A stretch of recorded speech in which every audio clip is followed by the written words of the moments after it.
За та бүхэнд өдрийн мэнд хүргэе.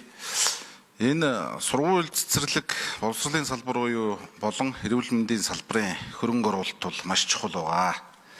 За эх 5 жилд одоо боловсролын салбарт нэг улсын төсвөр 1.2 их 80, гадаадын зээл тусламжаар 460 тэрбум төгрөгийн хөрөнгө оруулалт хийгээд энэ 200 сургууль цэцэрлэгээ барина л гэж төлөвлөж явах шиг байна.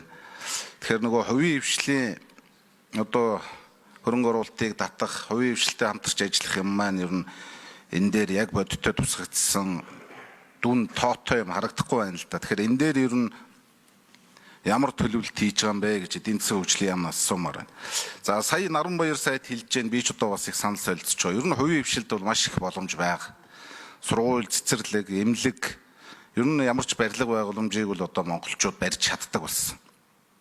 Тэгээ хувийн хвшлийнхаа энэ нөөц боломжийг ашиглаад уг нь одоо жишээ нь боловсролын жилгээ зарлцсан учраас бид нар энэ сургууль цэцэрлэгийнхаа асуудлыг нэг дөрвтэй арга хэмжээ аваад бараг 1 жил 2 жилийн дотор шийдчих юм боломж уг нь байгаа л да.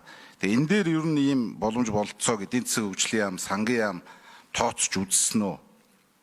Тэгэхгүй бид нар ч одоо жил болгоны улсын төсөв дээр л нэг барилга байшин ярьсаар угаал нэг үндсэн бодлого, үндсэн юмнууд ер нь ярихаа болчлоо л да. Дээр нь дахиад энэ олон сургууль цэцэрлэг эмнэлгийн барилга шинээр барихаас гадна дахиад энэ хуучин байгаа барилга байгууламжийн маань засвар, арчлалт за энэ юм дээр одоо бас их хөрөнгө оруулалт тавьж явж ямаар байна. Тэгэхгүй бол нэг шинэ байшин бариад тэрийг одоо нэг мөнх настай юм шиг ингээ хайчдаг. Тэгэнгүүт нөгөөх нь 1-2 жилийн дараа манайх ямар байгаль цаг ууртай байлээ. Ингээ илэгдэж хорогдоод дахиад 40-40 шинээр барихаас наашгүй хэмжээний шухуу засвар арчлалтын зардал гардаг ийм зүйлүүд байна л да. Тэгэхээр эн чинь угаасаа норм дүрмээрээ барилгын тухай хуулиараа ч гэсэн засвар арчлалт дээр бас тодорхой хэмжээний мөнгө төгрөг тавьж шийдэж явах ёстой шүү дээ. Тэгэхээр ийм юмнууд дээр ер нь хэр зэрэг анхаарч байгаа бай. Тэгээд энэ боловсролын сайдад хэлэхэд энэ хувийн хвшилтэй хамтарч ажиллавал хувийн хвшилд бол маш их боломж байгаа. Эрүүл мэндийн салбарт ч гэсэндээ одоо бид нар нэг хавдрын 2 дугаар төв барина гэдээ одоо 2 жилийн өмнө ярьж ихсэн одоо дөнгөж зураг нь 70% гүйцэтгэлтэй гэж байна. 28 онд барьж дуусгана гэж байна. Тэгээд улс юм хийхээр нэг ингэж удаа хийгээд байдаг. Гэтэл хувийн хвшил бол өөрөө зураг төслөө боловсруулад өөрсдөө хөрөнгө мөнгөө гаргаад ингээд 1 жил хагасын дотор 2 жилийн дотор барьчаад байна л. Тэгэхээр ер нь нэг хувийн хвшлийнхаа нөөц боломжийг л түлхүү ашиглаж энэ хөрөнгө оруулалтын асуудлаа нэг шийдээд явуучвал улсад ч гэсэндээ бас наруун дээрээс начаа хөнгөлөгдөх юм байна гэж ингэж л харж байгаа. Энэ дээр хариулт. За хариулт микрофон 4 Наранбаяр сайд. За баярлалаа. Хосоо иргэшүүний хөндөж ярьж байгаа энэ асуудлыг 100% шүрч байгаа. Энэ маш чухал. Энэ чиглэл рүү бас энэ эдийн засгийн хөгжлийн яамтай хамтраад манай бас яамны зүгээс ажлын хэсэг байгуулад энэ ажлыг эхлүүлэхээр ярилцаад явж байгаа. За тэгээд тодорхой бэрхшээлүүд бол түрүүнд би дурдсанчлан урд нь хэрэгжижсэн концессийн хуулийн төр төсөвт маш их хэмжээний дарамт учруулсан гэсэн ийм нэг зүйл байдаг. Тухайн үедээ бас үнэлгээ тал дээр нь шудраг тогтолцоо бүрэлдээгүй.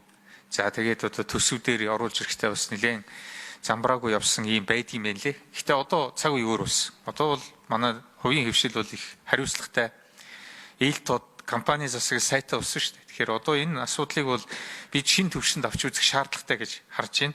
Түүний зэрэгцээ татврын 1% хөнгөлтийг бас нэг сайн жишээнүүд үүсэж байгааг энд бас хэлье.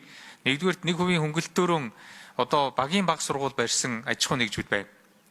4 газар сая барьлаа. Нүүбийн ЮНИСЕФ буюу хүүхдийн сангаар дамжуулаад ингээд манай одоо урдаа барьдаг аж ахуй нэгжүүд болох энэ Мон Полимет, за Номин, за мөн одоо Хаан банк гэх зэрэг ийм байгууллагууд оролцоод ингээд 1%-ийн одоо татврын хөнгөлтөөр сургуулиудыг шууд барьсан. Тэр нь бол ерөөсөө дулааны хэмнэлттэй яг тухайн одоо орон нутгийнхаа онцлог тохирсон ийм 2 давхар ийм барилгууд байгаа.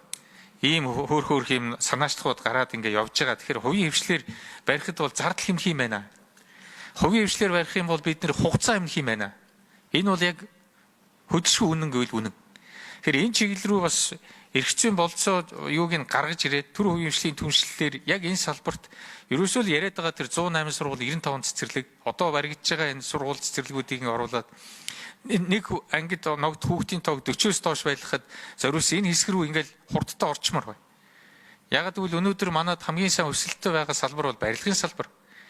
Барилгын салбар нь хамгийн хурдтай хөгжиж байгаад хурдтай хөгжиж байна. Тэгэхээр ийм яхаараа нэг сургуулийг 3 жил давнуулж барьдаг. Яхаараа нэг сургууль тэр завсартаа 2-3 дахин үнэ нэмж ингэж барьдаг юм. Энэ болохгүй байна. Ийм учраас тантай бас хамтраад бид бас энэ төр үеийн хөгжлийн түншлэлээр энэ асуудлыг шийдвэрлэх нь туйлын зүйтэй гэж үзэж байгаа болно. Түүний зэрэгцээ түрүүнд бас саран чулуун гişүн хүндүүдийн аз жаргалын индексийн асуудал. Энэ их чухал. Авилгагүй байх, байгаль орчин цэвэр байх, эдийн засгийн хувьд, хүн амьдралын хувьд сэтгэл ханамжтай амьдрах энэ үзүүлэлт их чухал байдаг. Нэгээс 0-оос 10 баал хүртэл одоо оноогоор хэмжээсжүүлдэг. Тэр дотор бас хөршийн харилцаа хүртэл явж байгаа шүү дээ. Хөршийн харилцаа сайтай, хөршүүдээ сайн мэддэг, айл амтан бие биенээ сайн тусаж ингэж орж гардаг ийм газруудад аз жаргал өндөр байна гэж. Тэгэхээр энэ индексийг бид бас оруулж ирж энэ төлөвлөлтүүдэд тусах нь бас зүйтэй байна. 200 гаруй орн хэрэгжилж гин гэж шүү дээ. Энд чинь бас тэгээд цаана нь бол авилгын эсрэг, байгаль орчин бохирдохын эсрэг, хүний эрхийн маш одоо том мэдрэмжүүд, маш том одоо үзүүлэлтүүд явж байгаа учраас зөвхөн одоо мөнгөөр хэмждэг, зөвхөн GDP-гээр хэмждэг ийм биш. Дэлхийн нийтийн хандлагыг бас Монгол улс соргог хүлээж авах нь зүйтэй. Энэ чиглэлээр ч гэсэн манай салбарын зүгээс оруулах ямар индексийн үзүүлэлт байна, саналаа өгөхөд бэлэн байна гэдгийг энд ашиглаад хэлье. Баярлалаа. За баярлалаа. Осоор шүн. Эдийн засгийн хөгжлийн микрофон 2.